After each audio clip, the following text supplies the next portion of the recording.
Bonjour à tous. Avant de démarrer l'épisode du jour, je voulais vous parler du salon Création et Savoir-faire, avec lequel j'ai le grand plaisir d'être partenaire. Vous connaissez sans doute ce salon du faire soi-même, c'est le numéro 1 en France et même en Europe, et qui a lieu en fin d'année tous les ans à Paris, à la porte de Versailles. Quand on parle du CSF dans le podcast, c'est à ce salon qu'on fait référence. Cette année, il se déroule du mercredi 29 novembre au dimanche 3 décembre. Moi, j'y vais depuis plusieurs années en tant que visiteur et cette année, j'y serai tous les jours avec plusieurs casquettes, mais je vous en parlerai un petit peu plus tard. Moi, ce que j'adore, c'est que c'est l'occasion de voir toutes les marques que j'aime en un seul endroit. J'adore aussi croiser les créatrices et les créateurs que je suis sur Instagram et que j'ai reçus parfois dans le podcast, ça c'est cool. Et j'aime aussi tester des nouvelles activités. Je me souviens avoir essayé l'aquarelle et la broderie pour la première fois au salon. Moi, évidemment, j'y vais pour les produits do it yourself, mais il y a aussi des créations déjà faites dans le village des créateurs. Et ça, c'est parfait pour les cadeaux de Noël, bien sûr. Quand on aime le fait main, c'est cool d'offrir du fait main, non? D'ailleurs, on peut aussi offrir des kits, et ça, c'est parfait pour les fans de DIY aussi.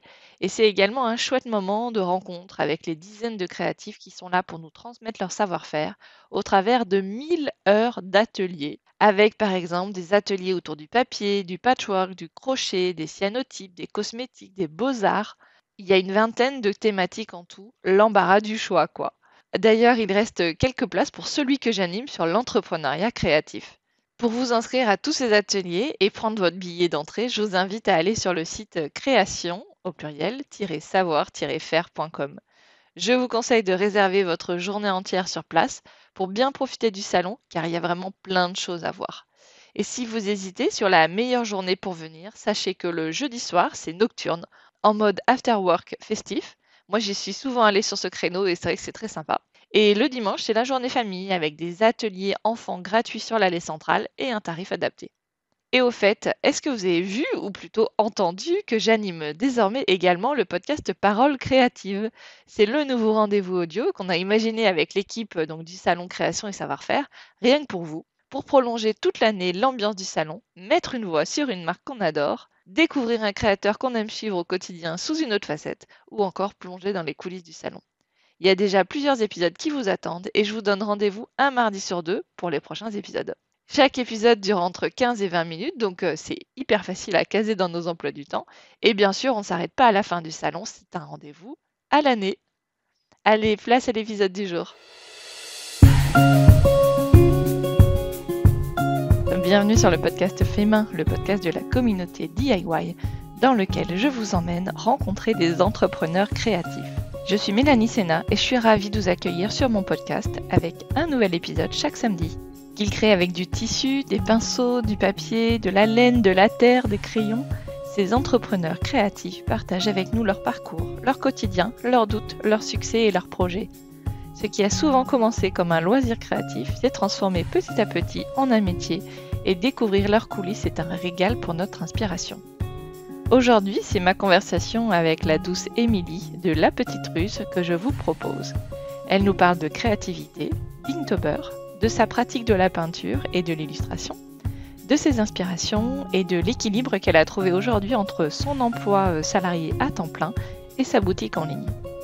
Elle nous raconte également comment elle gère ses impressions à la demande pour ses prints et ses stickers. Je suis ravie de vous proposer des profils aussi différents.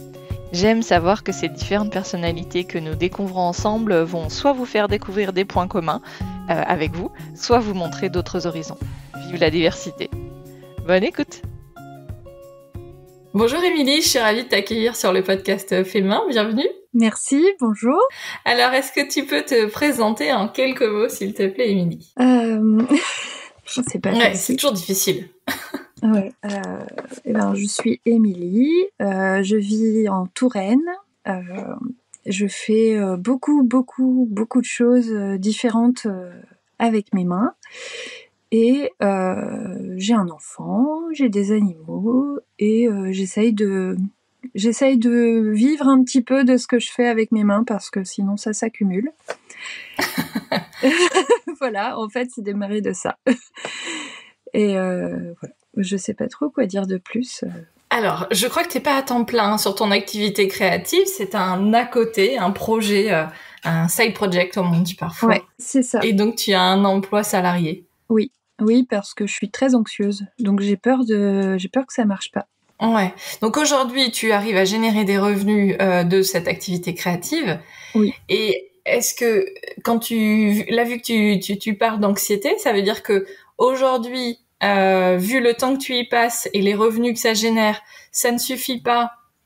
En mettant de côté, tu vois, ce côté anxiété, ça ne suffit pas pour faire un emploi à plein temps, ou même si ça suffisait, parce que on imagine que en prenant plus de temps, ça peut prendre plus, ça peut aussi générer plus de revenus.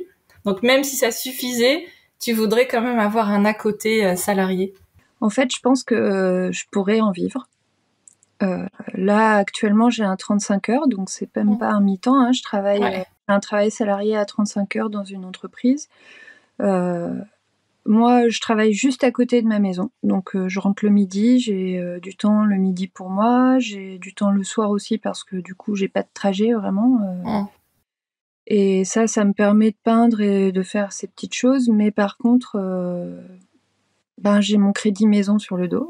Ouais. Et puis, je suis quand même quelqu'un d'assez inquiet, donc effectivement, je pense que même si ça suffisait, ça me permet de rester sereine, d'avoir ce salariat à côté. Après, je sais que si j'avais plus de temps à y consacrer, je pourrais en vivre. Je pense que je pourrais vraiment en vivre. Bon, déjà, c'est chouette, bravo. C'est pas forcément évident. Parce que des fois, je me dis aussi qu'on parle souvent des succès. On parle pas de moments plus difficiles, et puis de la réalité économique aussi pour un certain nombre d'entrepreneurs créatifs ou d'entrepreneurs tout court, hein, quel que soit finalement le sujet de notre activité, ce qu'on vend.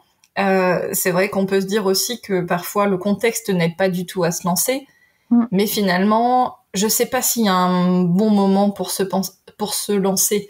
Il y en a forcément un par rapport à soi. Ouais. Quand on se sent prêt, quand c'est peut-être le bon moment dans notre situation familiale aussi. Mais après, tu vois, je pense aux personnes aussi qui décident à un moment donné d'avoir un bébé et qui se disent ah oui, mais au boulot c'est pas du tout le bon moment et tout. Tu dis bah oui, mais est-ce qu'il y a vraiment un bon moment? Et donc dans l'entrepreneuriat, c'est pas forcément évident non plus d'avoir ce bon moment.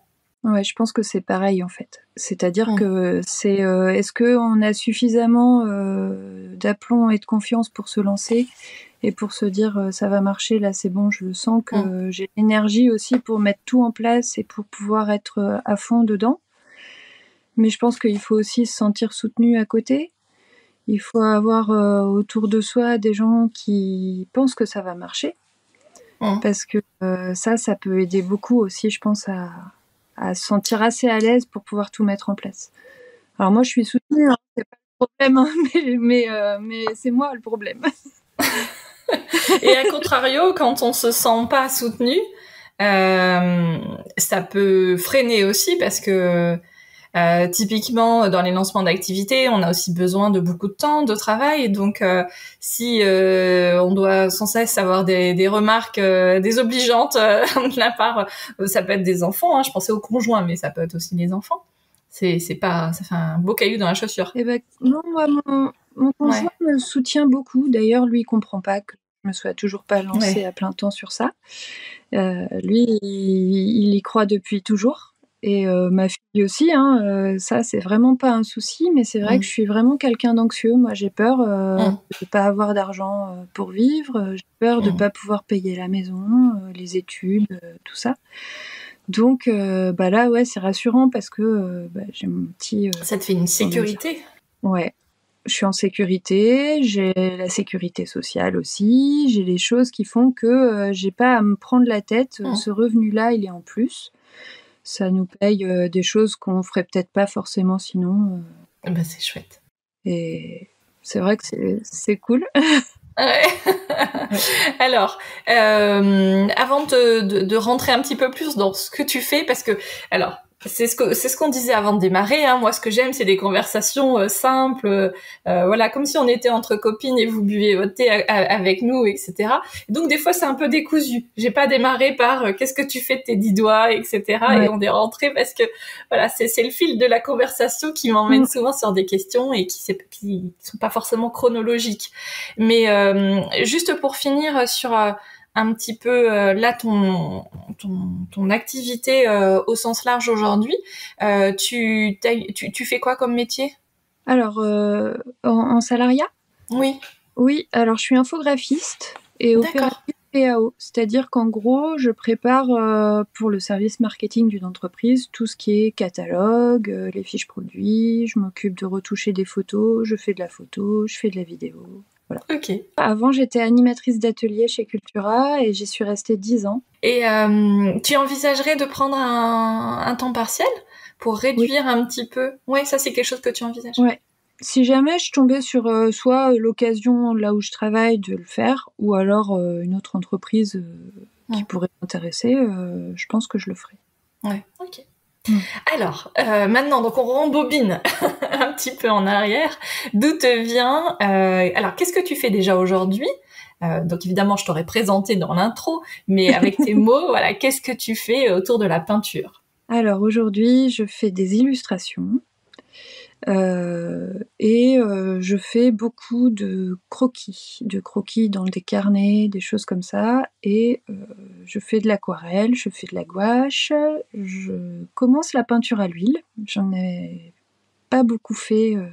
J'ai appris un petit peu pendant mes études, mais très peu, donc j'ai pas trop de connaissances sur ça.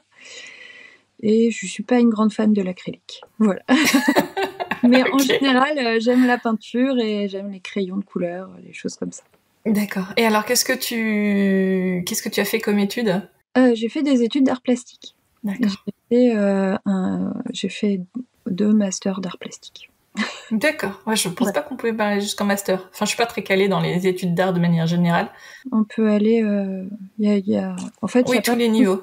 Ouais, il n'y a pas beaucoup de facs qui font l'art plastique en France, mais à l'époque où moi je l'ai fait, je crois qu'il y en avait 3.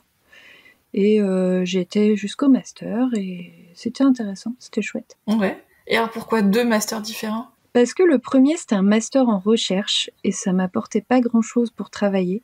D'accord. Vu que j'étais pas une très bonne, chercheuse. J'ai passé les concours, mais j'étais pas douée pour les concours. Donc c'est-à-dire que j'ai pas pu devenir enseignante puisque vraiment les concours c'était pas mon truc. J'avais les écrits, mais les oraux j'étais très très timide, donc c'était une cata. Et du coup, il y a eu un nouveau master qui s'est ouvert et qui était un master pro et qui permettait d'apprendre à travailler avec des personnes, faire des ateliers, D'accord. J'ai fait ce master-là, qui était un master pro, et c'était super intéressant. Ça m'a vraiment plu.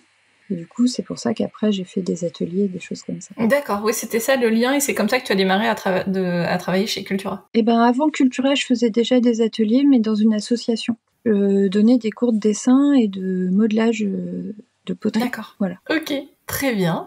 Alors, moi, je connais pas bien parce que donc tu as parlé de gouache, d'aquarelle.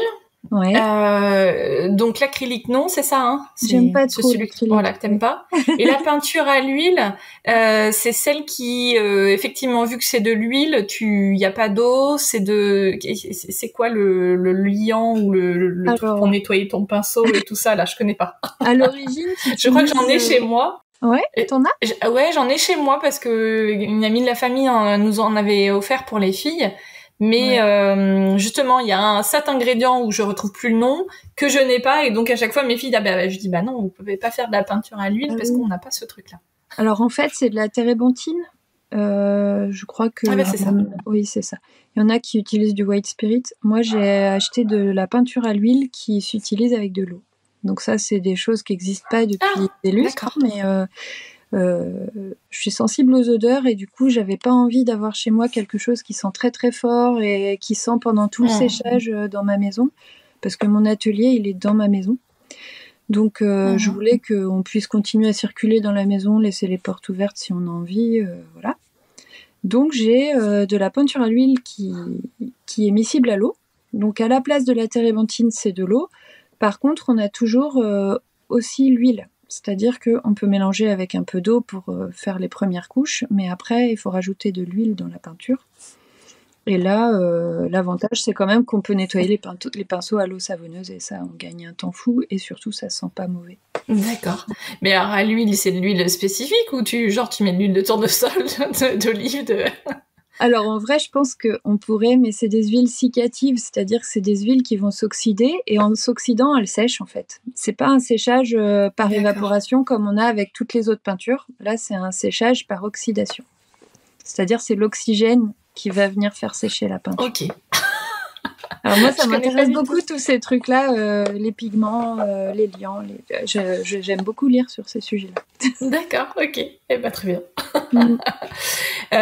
Donc, tu fais autre chose que de la peinture ou c'est vraiment ton truc, c'est la peinture, la peinture, le dessin? En vrai, je fais beaucoup d'autres trucs. Je fais du modelage, je fais de la couture. Pendant un temps, je fabriquais aussi des carnets, de la reliure. En fait, dès qu'il y a un truc qui m'intéresse, il faut que j'approfondisse. Il faut que je le découvre à fond. Il faut que j'apprenne toutes les techniques. Si je le fais pas, au moins que je puisse lire sur le sujet, ça c'est bien. D'accord. Mais ouais, je fais beaucoup de trucs différents. Mais le problème, c'est que sur Instagram, si on montre tout ce qu'on fait de différent, on tombe dans l'oubli. Ouais, ça marche moins. Ouais. Il faut être spécialisé. Ouais. C'est ça. Donc on peut pas tout montrer sur un compte Instagram. Mais après, oui, il y a plein de choses qui me passionnent. Je pense que j'aimerais fabriquer du papier aussi. Il faudrait que j'essaye. Et est-ce que tu as un côté, parfois j'entends ça, dire que tu adorerais découvrir certaines choses, mais comme tu sais que tu vas y aller à fond, tu t'y mets pas parce que sinon ça va être l'apocalypse et tu vas ne plus faire que ça. Tu vois, il y a un côté un peu obsessionnel, compulsif quelque part. Alors, compulsif, j'exagère. Je suis comme ça, mais du coup, moi, je me lance à chaque fois. Ouais. Ce qu'il y a, c'est qu'après, on a trop de matériel. On ne sait plus le ranger. Et, mais oui, moi, je pense que si c'est dans ma tête, je pourrais pas le sortir. Il faut que je le fasse.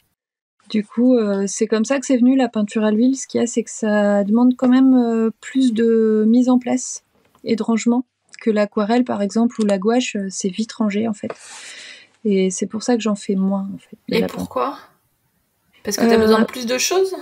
L'eau se salit plus vite, donc il faut souvent changer l'eau. Les pinceaux ont besoin d'eau savonneuse, alors que l'aquarelle, bon, franchement, j'ai un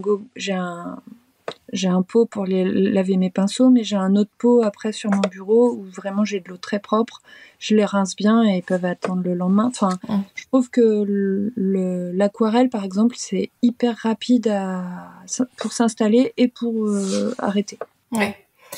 Et alors, tu parlais d'Insta tout à l'heure en disant qu'il faut être quand même un petit peu focus sur un sujet et pas trop s'éparpiller pour que, en tout cas, les gens comprennent ce qu'on fait et tout ça, et que ça fonctionne en termes d'engagement, de publication.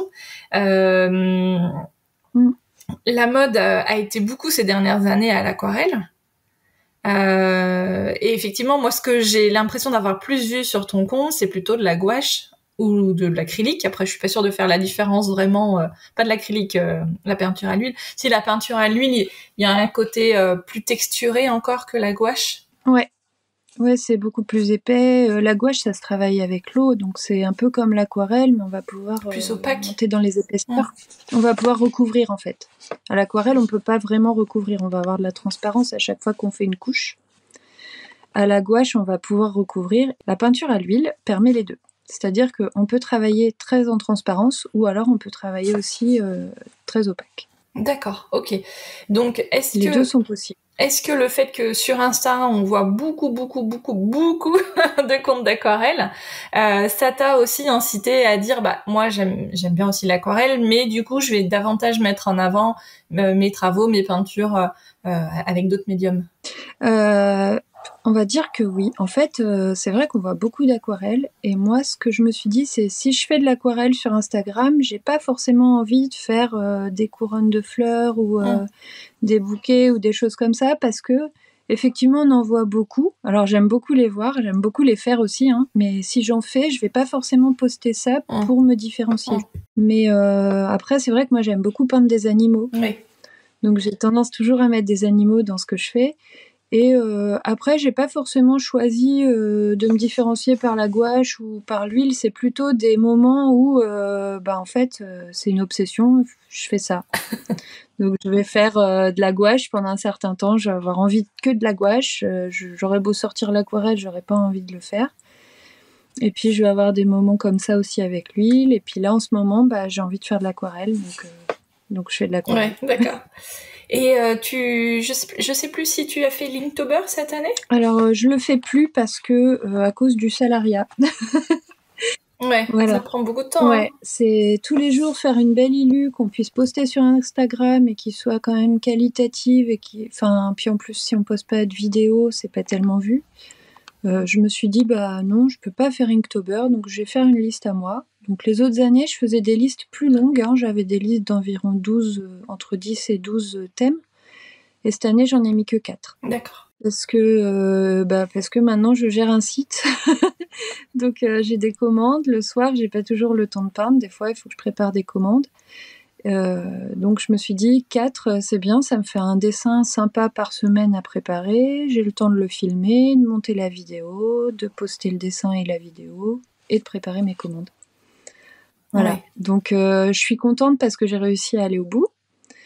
Et je suis contente aussi d'y avoir pensé avant et de pas m'être mise dans une situation où j'arrivais pas à le faire et où je me forçais quand même parce que je sais que je me serais forcée à le faire quand même. Oui, mais c'est souvent ce qu'on voit en fait. On a l'impression que je vais dire à la fin, mais c'est même pas des fois à la fin, mais genre vers le 10 ou le 15, les gens qui font Linktober sont à bout en Ouais. fait, sont à la fois frustrés de pas. Enfin, ça peut générer du coup de la frustration. De pas avoir eu suffisamment de temps, et puis une frustration de pas être allé au bout, quoi. Ouais. Et donc finalement, c'est pas ce qu'on cherche, quoi. Oui, puis c'est fatigant. Donc je trouve ça dommage de se mettre sur des projets comme ça où on s'oblige tous les jours à le faire. Moi, quand je propose ma liste, je dis vous faites ce que vous voulez. Vous faites un croquis si vous avez envie de faire un croquis. Vous en faites qu'un seul si vous avez envie d'en faire un seul.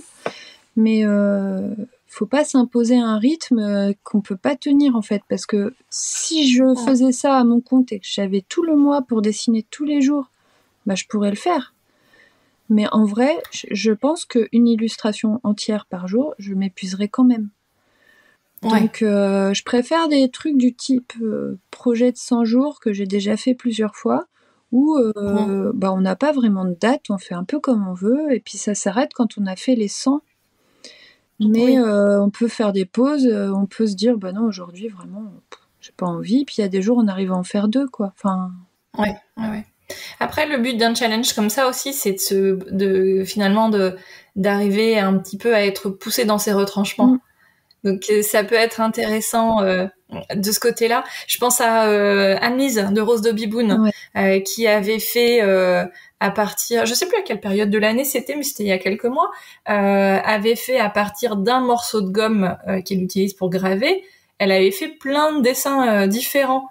Et donc c'est vrai que quand elle en est déjà, je sais pas, peut-être à 10 ou 15 dessins différents à partir d'un petit morceau de gomme, tu dis bon bah t'as fait le tour du sujet. Et en fait elle a réussi à tenir encore pendant longtemps. Ouais, mais c'est bien. Donc quelque part ça challenge pas mal quoi. Oui, mais je pense qu'on peut s'autoriser des pauses.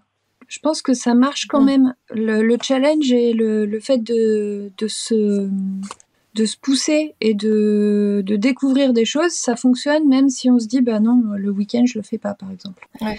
Parce que il faut aussi que le cerveau il ait le temps de se reposer, de trouver une idée. Enfin, je me dis, je vais reprendre l'exemple de la gomme, mais par exemple si le samedi et le dimanche je fais rien avec ma gomme, ça se trouve je vais avoir plein d'idées et en me forçant à pas le faire pendant le week-end, et ben la semaine qui va suivre, je vais pouvoir exploiter tout ce qui m'est venu à l'idée pendant le week-end. Alors que si je me mets sur mon idée tout de suite, mon cerveau il va être sur cette idée-là et il va rien chercher d'autre. Ouais. Et c'est vrai que moi ça me permet de faire des pauses, ça me permet de trouver des idées et de des fois je vais avoir un bout de papier à côté de moi, vite je vais gribouiller un truc, mais ça va me permettre de le faire plus tard. Ouais. Ok, donc Linktober, bon, voilà. Et en fait, je pense qu'il faut peut-être aussi simplement se faire sa propre expérience, de voir si c'est quelque chose qui nous convient ou pas. Ouais. Il y a ce côté challenge qui nous plaît, ou au contraire, c'est un peu pesant. Et puis après, souvent, on voit tous les illustrateurs, parce que moi, je suis plein d'illustrateurs, et ils le font la première année en essayant de faire le max, et puis après, au fur et à mesure, comme toi, ils adaptent un petit peu, ils font des listes plus courtes. Mais oui, parce qu'il faut éviter le burn-out. Il faut pas. Ouais, c'est ça. Ce serait quand même dommage. Ouais, parce que c'est fatigant, mine de rien, réfléchir à une idée, faire des brouillons, trouver des idées, faire des croquis, et puis après, mettre en place un beau dessin, le peindre sans se louper. Enfin, faire ça tous les jours, c'est dur. Hein. Ouais. Et tu sais, tu disais, si j'étais à plein temps, ça se trouve, tu le ferais pas plus parce qu'en fait, on a aussi, enfin moi je le vois bien, j'aimerais bien faire, il y a plein de choses que j'aimerais faire maintenant que je suis à mon compte et à plein temps sur tous mes projets. Mais en réalité, tu vas aussi d'abord faire ce qui rémunère. Oui. Donc tu vois, tu ferais peut-être davantage de temps sur tes commandes et sur proposer d'autres choses à vendre. Oui. Pour qu'on puisse te les acheter et donc tu vois que ça fasse ta rémunération plutôt que de passer du temps gratuit. Alors, enfin gratuit qui n'est pas facturé, j'entends. Non, mais je vois très bien. Effectivement, je pense que si j'étais à plein temps sur ça, je ne pourrais pas faire un Inktober complet quand même. Contingent, ouais. Bon. Tu fais toujours un dessin, un croquis au crayon de papier avant de mettre en peinture ? Non, ça fait. T'en fais jamais ? En fait, avant, je faisais jamais de brouillon, mais j'ai l'impression que plus je vieillis et plus j'en ai besoin. Ouais, c'est marrant. On aurait pensé l'inverse spontanément. Ouais, avant, j'avais même pas de carnet de croquis en fait. Ça fait quelques années que j'en fais un, mais avant, j'avais pas de carnet. Je dessinais directement sur la feuille et puis ça venait direct. Et là, depuis quelques temps, j'ai besoin de poser les idées, les couleurs. Je sais pas. C'est peut-être parce que je veux être sûre de pas me louper. Je sais pas. Mais c'est vrai que j'aime bien aussi la partie recherche. Et je le faisais pas avant, mais maintenant, je crois que c'est la partie qui me plaît le plus. Ouais. Ouais, c'est marrant. Ouais, comme quoi on évolue avec le temps, alors que tu as plus d'expérience. Ouais. Donc on aurait pu se dire, bah voilà, tu te lances tout de suite parce que tu n'as plus besoin de cette phase-là. Mais peut-être que c'est aussi pour me pousser à chercher d'autres choses que ce qui est évident au départ. Parce que des fois, on se dit, tiens, je vais dessiner, par exemple, le dernier truc que j'ai fait, c'était un écureuil. Tiens, je vais dessiner un écureuil. Bon, en vrai, je pourrais aller sur Pinterest, prendre un écureuil et peindre mon écureuil directement. Mais je voulais chercher une illustration qui soit un peu originale, qu'on n'ait pas forcément déjà vue ailleurs. Et là, du coup, ça demande un petit peu plus de réflexion que de prendre un modèle et puis de le refaire, quoi. Donc, bon, c'est chouette d'avoir des photos d'écureuils, mais là, je me suis dit, tiens, qu'est-ce que je peux faire avec un écureuil ? Et au bout d'un certain nombre de pages de recherche, on trouve une idée et là, on se dit, c'est exploitable, quoi. Et avant, je faisais pas ça du tout. Ok. Et alors, qu'est-ce que tu vends aujourd'hui, finalement, autour de tes illustrations ? Explique-nous. Alors, je vends différentes choses. Ce que je vends le plus, c'est des stickers. Ce qui se vend le mieux sur mon site. Que tu fabriques toi-même ? Oui, ouais. Ouais. Raconte-moi comment on fait des stickers, parce qu'alors moi je ne connais que le truc facile entre guillemets, et déjà il faut trouver le bon fournisseur, mais qui est de trouver un imprimeur et qui te fasse tes stickers. Alors c'est pas très dur de faire des stickers, en vrai, je pense que n'importe qui... J'ai l'impression, mais il faut avoir la bonne machine. Ouais, il faut la bonne machine. Et franchement, je pense que j'aurais pu avoir une autre machine qui serait peut-être plus adaptée à ce que je fais, mais je l'ai achetée quand je travaillais à Cultura. Et ça me permettait d'avoir une machine qui était facile d'utilisation tout de suite, quoi.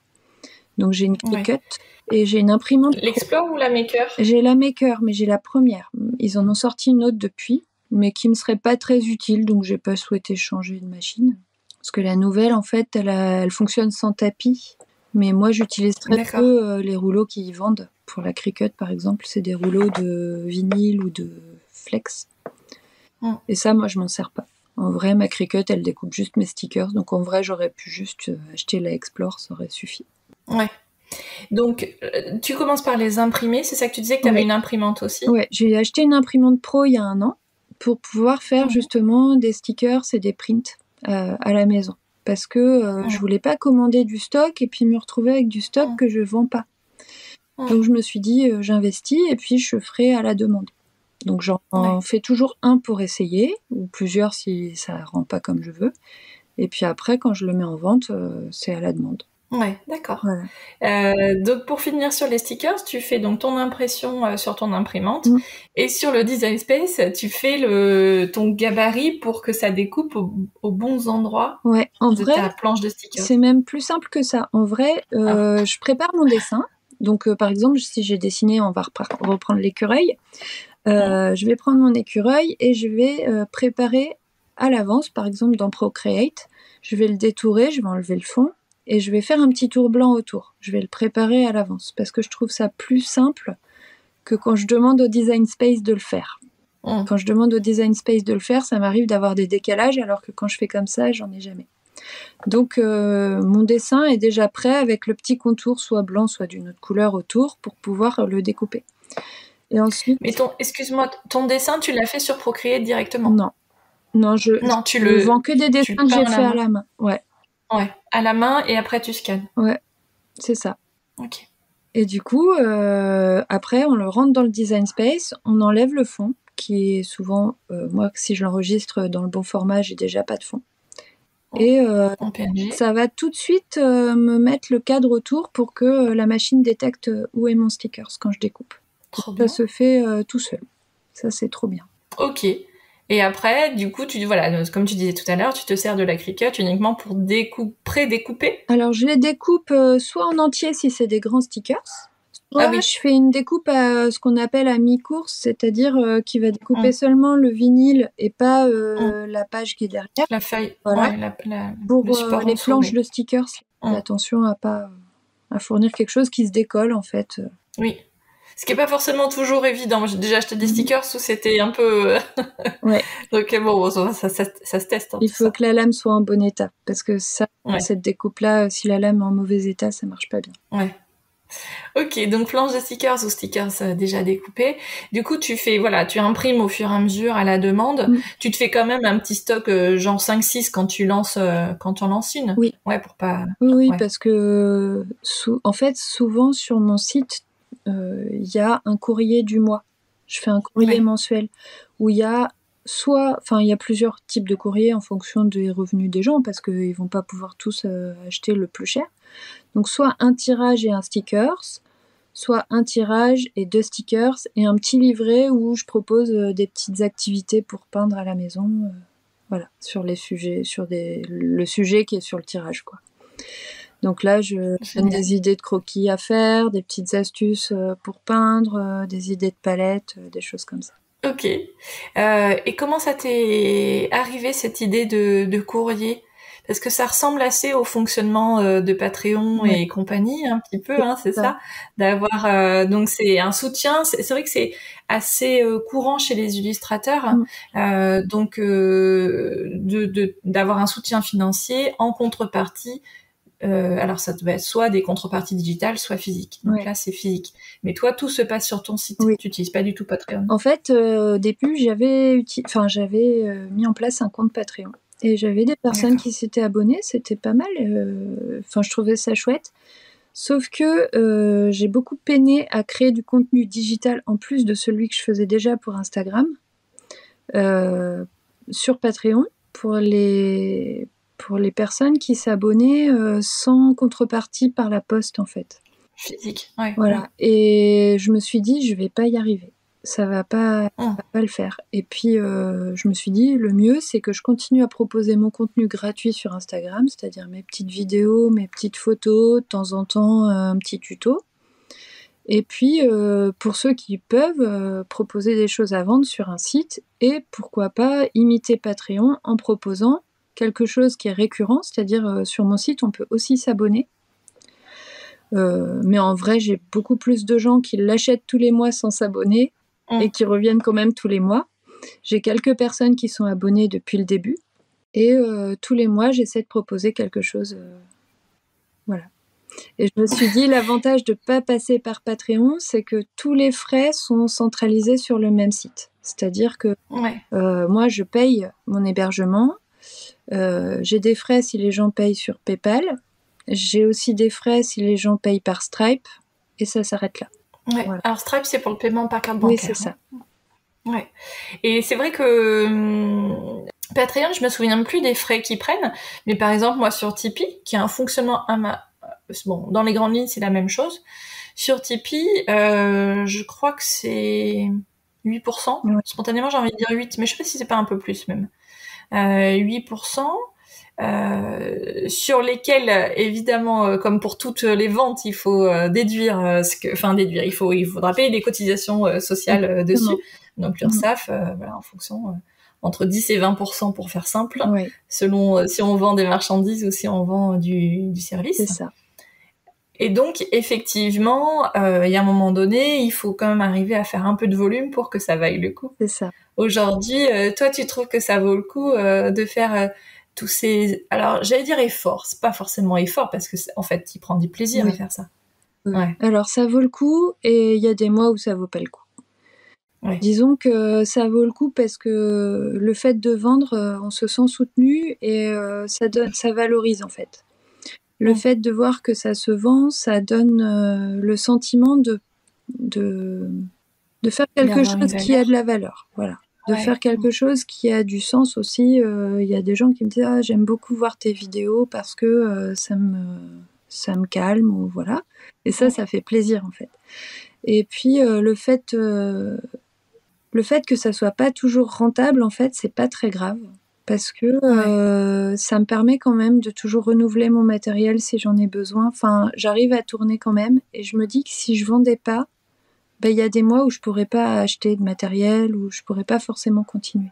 Après, j'ai aussi un partenariat qui me permet d'avoir du matériel. Donc ça, c'est cool aussi. C'est avec Dalb, ouais, c'est ça? C'est avec Dalb. Ouais. C'est grâce à Jenny. Hein. C'est elle. C'est elle qui leur a parlé de moi. D'accord. Donc Jenny Illustration, vous pouvez écouter dans l'épisode 12 de mémoire. C'est ça. Dans les tout débuts. Et puis il y a Anne-Claire aussi, donc Saléandre. Ouais. Toujours plein de bons conseils et qui sont, toutes les deux, elles sont adorables. Ouais. Et tu sais, je sais plus si je te l'avais dit, mais c'est Anne-Claire qui m'a dit, moi je suivais déjà ton compte depuis longtemps, et puis c'est Anne-Claire qui m'a dit, mais si quand même, faudrait que t'invites Émilie. J'ai dit, mais oui. J'y pensais aussi. Et puis bon, ça fait longtemps qu'on s'est dit ça, et puis j'ai tardé un petit peu. Mais maintenant que j'ai un rythme hebdomadaire, c'est beaucoup plus facile d'arriver à caser un petit peu tout le monde. Ouais, même si c'est entre midi et 2 comme moi. Ah, mais on s'adapte, tu sais. Voilà. J'ai aussi souvent enregistré, alors midi et 2, ça je compte plus le nombre de fois où j'ai rentré entre midi et 2. Et évidemment, quand j'étais salariée, de toute façon, j'avais pas énormément de choix. Oui. Et puis le soir aussi, une fois que les enfants sont couchés, jour férié, ça, voilà, j'ai passé un 1er mai avec Laure de papier aussi. On s'en souvient parce que je pense qu'on était... oui, c'est ça, je crois que c'était 1er mai, hein, et de mémoire, on était... chacune, tu vois, genre sous un plaid, quoi, tellement il faisait mauvais. Qu'il y a des trucs comme ça dont on se souvient. C'est vrai. Donc, finalement, pas tellement de frustration parce que ça ne se développerait pas autant que tu voudrais ou parce que tu as cet équilibre entre tes deux activités et finalement, ton activité créative, c'est du bonus. Ouais, c'est du bonus et aussi ça me permet de pas avoir l'impression de laisser tomber ce qui me tient parce que ça a toujours été hyper important pour moi de créer depuis que je suis toute petite. Donc je pense que si je faisais pas ça, j'aurais l'impression de pas être moi en fait. Ouais. Donc, je comprends. Donc voilà, après j'ai vraiment de la chance parce que je peins beaucoup, ça me prend beaucoup de temps et mon compagnon fait beaucoup de choses que moi je ne fais pas pour que je puisse faire ça. Ouais, dans la maison tu veux dire? Ouais. Donc je pense que tout le monde n'a pas cette chance-là. Non. Alors, et tu sais quoi, en plus, on devrait même pas dire que c'est une chance, mais dans la réalité, t'as quand même raison, c'est le bon terme. Parce que, tu sais, c'est... En fait, comme quand on dit j'ai de la chance, il m'aide, tu vois. C'est le côté... En fait, il devrait pas juste t'aider, tu vois. Non, parce que lui, il a toujours fait sa part, déjà. D'accord. Et donc, on fait d'habitude chacun notre part, mais depuis quelque temps, il fait aussi une grosse partie de ma part. Ouais, d'accord. Parce que moi, du coup, sinon, je n'ai pas toujours le temps d'envoyer les commandes ou de... Voilà. Donc, ouais, il le fait parce qu'il sait que, d'une part, c'est important pour moi, mais aussi parce que ça génère un peu de revenus qui nous permettent de faire des trucs sympas, des restos, aller en vacances à des endroits où on n'est jamais allé. Ouais, c'est chouette. Ouais. C'est souvent une histoire d'équipe, hein, quand même. Oui, hein. Ouais, c'est vachement important. Hein. Ouais, c'est clair. Ouais. Et après, quand je disais on devrait pas dire il nous aide, etc., c'était pas pour donner des leçons, hein, non. parce que voilà, moi je dirais pas que mon mari fait sa part dans la maison, en tout cas, il fait autre chose, mais pas, tu vois, le ménage et tout, c'est pas, c'est quand même beaucoup moi. Mais en tout cas, il fait sa part largement dans le reste. Ouais. Mais j'entends encore beaucoup des gens qui disent « Ah, mais moi, j'ai de la chance, ils m'aident. » Non, je suis pas... Ouais. Mais et voilà, et je le dis en toute bienveillance, hein, vraiment, parce que c'est le genre de choses où on se rend pas compte, en fait. Avant qu'il y ait quelqu'un qui te dise « Ah, mais en fait, ça devrait pas être comme ça. » Oui, parce que... Ah ouais, t'as raison. Au départ. Parce que c'est pas comme ça qu'on doit le formuler. Ouais, c'est ça. Mais bon, c'est voilà, le poids de l'éducation, de la société, de tout ce qu'on veut. Ouais. Non, mais c'est bien. Bon, après, moi, c'est mon père qui faisait le ménage à la maison, donc... Ah oui, donc voilà, l'éducation, c'était bien, on était bien. Ok. Est-ce qu'il y a eu des moments plus difficiles? Parce que tu vois, je me suis rendu compte aussi souvent dans les épisodes, on parle que de tout ce qui va bien et tout ça, cuit les petits oiseaux et bisounours. Est-ce qu'il y a des moments dans tout ça où des fois tu dis à quoi bon, j'en ai marre, ça m'énerve. Oui, il y a des moments j'ai envie d'arrêter.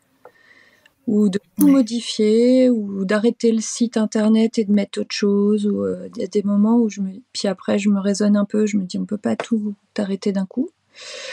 Parce que en fait, quand on a des gens qui nous suivent ou qui s'attendent à des choses de notre part, parce qu'au final c'est une sorte d'engagement de créer un site et puis de créer tous les mois des choses, on va déboussoler les gens aussi. Et je sais qu'il y en a à qui ça plairait pas du tout. Ouais. Donc non, je pense qu'il faut quand même garder quelque chose d'un peu stable et modifier les choses petit à petit. Une fois que les gens sont habitués à des trucs, il faut pas trop... Ouais. Mais dans quelle situation, dans quel cas tu t'es dit oh flûte, j'en verrai bien tout valser? Alors il y a plusieurs situations. Soit la très grosse fatigue, genre vraiment trop grosse fatigue, plus envie de créer. Des fois j'ai des moments où je trouve pas d'idées aussi, j'ai plus d'idées du tout. Et je sais que ça va revenir, mais quand on est dans le creux comme ça, on ne rend pas compte que ça va revenir. Oui, puis des fois tu peux avoir une deadline, parce que si t'as rien pour le mois qui vient et que tu dis bon bah là tic-tac, l'horloge tourne. Alors les deadlines ça va, parce que sous pression je travaille mieux. C'est le problème de plein de gens, ça. Je pense à ma fille. Moi, ça va, quand on me donne pas de deadline, des fois j'ai l'impression que ça va être plus difficile. Ouais, c'est vrai. Moi, je suis un peu comme ça. Mais aussi, du coup, des fois, je suis bloquée. J'ai plus d'idées ou j'ai plus envie de. Par exemple, j'aimerais bien, moi, par exemple, qu'ils sortent des nouveaux trucs, du nouveau matériel, au moins 2-3 fois par an, mais des trucs que j'ai jamais essayé, pour pouvoir apprendre des nouvelles choses. Et là, du coup, non, là, j'ai beaucoup de choses, parce que du coup, effectivement, j'ai un partenariat avec Dalb, donc si j'ai envie d'essayer un truc, je le prends et puis j'essaye. Sauf que là, j'ai beaucoup de choses, mais je tourne toujours avec les mêmes choses, quoi. On n'invente plus grand-chose maintenant. Et les techniques un peu mix média, justement, où tu détournes peut-être certaines choses pour en faire d'autres choses, ça, c'est... je le fais. Il faut quand même avoir l'idée, quoi. Alors j'aime bien faire ça, mais c'est vrai que moi, je voudrais qu'on m'invente un truc vraiment fou. Allez, mais flûte, qu'est-ce que vous faites? Je sais pas ce qu'ils font, les gens. Ok. Bon, écoute, je ne sais pas. Qui nous écoute? On sait jamais qui nous écoute, et ça se trouve, il y a quelqu'un qui va dire « Ah, mais bien sûr! Oui, il faut qu'on se bouge, je vais le faire. » Ok. Donc oui, des moments un peu voilà, à la fois de fatigue, peut-être aussi de... Je sais pas, est-ce qu'il n'y a pas des fois aussi de découragement Oui, alors il y a la lassitude et puis il y a aussi Instagram qui peut beaucoup décourager. C'est-à-dire que des fois, on a passé des heures sur un truc, on le poste et puis ça fait plof. On a l'impression que personne l'a vu et pourtant on pensait que c'était pas si mal, et en vrai, c'est pas la qualité de ce qu'on a fait le problème, c'est vraiment l'algorithme. Ça Oui, alors l'algorithme, parce que finalement, au moment où on a posté, ça n'a pas rencontré de succès immédiat, et donc après, effectivement, ça fait un flop. Ça fait un peu... Et c'est dommage, mais bon, c'est des choses, je m'attends toujours à ce que ça arrive. Ça fait partie du jeu, mais les règles sont très désagréables quand même, quand on les a pas... Alors évidemment, on les a pas choisis, on maîtrise pas grand-chose à ces règles-là. Et puis après, il y a la réalité du quotidien qui fait que tu peux te dire ah oui bah par exemple 17h30 c'est la bonne heure pour poster, admettons. Et ben sauf qu'en fait à 17h30 t'es peut-être en train de faire autre chose. Enfin, c'est souvent quand même un peu le cas, tu vois. Moi souvent je me dis ah ben mince j'ai rien posté dans le feed depuis longtemps. Je regarde ma montre 19h30. Oui bon bah tu vois ça commence à être tard quand t'as rien prévu du tout, qu'il faut tout créer. Alors je ferai toujours et donc c'est compliqué. Enfin je prépare toujours les images et les vidéos à l'avance. Mais effectivement le problème c'est que quand je veux le poster, souvent je suis pas disponible. Alors on peut planifier, mais sous certaines conditions, il y a des choses qu'on peut pas planifier encore. Si je me souviens bien, quand on met quelqu'un en collaboration, comme je le fais souvent avec Dalb, ça se planifie pas toujours comme on veut. Et puis souvent quand ça se poste aussi sur Facebook, on peut pas le planifier ça. Donc c'est vrai que je préfère poster directement moi-même. Donc j'ai beaucoup de brouillons sur Instagram et puis quand c'est le bon moment, paf, je poste. Bon bah c'est bien. T'es au moins déjà plus organisée que moi parce que moi je ne planifie rien, je ne planifie déjà rien dans ma tête, tu vois, je n'ai pas du tout d'avance. Mais oui. Non, c'est vrai que c'est pas évident et puis c'est un réseau social qui est pas évident, je trouve, parce que les règles changent tout le temps, mais c'est bien d'y être parce que c'est une vitrine qui est quand même pas mal. Ouais. Très bien, très bien. Écoute, merci beaucoup pour cette découverte de toi, Émilie, qui tu es, parce que je dois dire que je crois que je t'ai jamais vue sur Insta. Tu te montres pas. Ouais, c'est un choix, j'imagine. Je suis assez timide déjà, et puis en plus de ça, je n'aime pas trop voir ma tête, donc je me suis dit que si à chaque fois que je dois poster sur Insta, je dois voir ma tête, ça va pas me plaire, donc bon, voilà. Oui, et en même temps, je dois dire que moi, j'étais comme toi, et voilà, je suis bien contente de faire de l'audio et pas de la vidéo, parce qu'il y a des fois, tu vois, ta propre tête ne te revient pas, je suis bien d'accord. Après, plus on le fait, moins c'est dérangeant. Ouais, bah, c'est vrai que je suis pas à l'aise avec ma tête. Ouais. Mais si tu te forçais à le faire pendant un temps, peut-être que tu le serais davantage après. Mais c'est propre à chacun. Moi, je reste persuadée quand même que on crée un lien avec les gens quand on se montre. C'est vrai. Mais il y a aussi des contre-exemples qui font que ça fonctionne aussi. On peut avoir des comptes qui fonctionnent sur Insta, même quand on se montre pas. Alors des fois je montre, mais c'est des choses que j'archive au bout d'un moment. Je les laisse pas forcément. Ça arrive que je mette une photo et puis voilà, je la laisse un mois ou deux et puis je finis par l'enlever. Parce que je me dis effectivement, il y a des gens, ils aiment bien quand même savoir à qui ils ont affaire, c'est sympa. Mais bon, moi après, je laisse le temps que je peux le supporter. Et après... Too much, allez, c'est bon. C'est ça. Bon, tu sais que je vais te demander une petite photo. Oui, pour le visuel de l'épisode. Oui, je ferai ça. Et là, elle va rester cette photo. Oui, mais dans mon feed à moi. Oui, bah c'est pas le mien, c'est bon. Ok, super. Pour conclure, Émilie, de quoi tu es la plus fière ? Je suis pas sûre que ce soit au niveau de l'entrepreneuriat. C'est pas grave. Je pense que comme je suis quelqu'un de très anxieux, je suis quand même contente d'être arrivée jusque-là, avoir un enfant, avoir une maison, et puis bah oui, si, créer une entreprise quand même, c'est pas si simple quand on est anxieux. Donc ouais, si, d'avancer. Voilà, je suis fière d'avancer. Super. Un beau mot de la fin.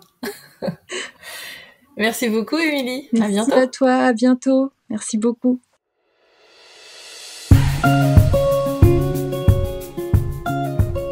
Me revoici. Pour retrouver Émilie, c'est sur sa boutique lapetitrusse.com et sur Instagram avec le même nom. N'oubliez pas de vous abonner au podcast pour être tenu informé des nouveaux épisodes. C'est gratuit évidemment et ça se passe sur votre plateforme de podcast que vous êtes en train d'utiliser. Et pour m'apporter votre soutien, c'est sur Tipeee que ça se passe. Et vous pouvez y accéder directement depuis mon site podcastfemain.fr. Je sais évidemment qu'on est tous très sollicités à cette période de l'année, mais je tiens vraiment à vous expliquer à quel point c'est important pour moi et en profiter pour remercier la dizaine de contributrices sur Tipeee qui me soutiennent financièrement. C'est très important pour moi. Merci d'être là et à très vite pour le prochain épisode. Et évidemment, n'oubliez pas de toujours prendre un moment dans votre quotidien pour créer. À bientôt.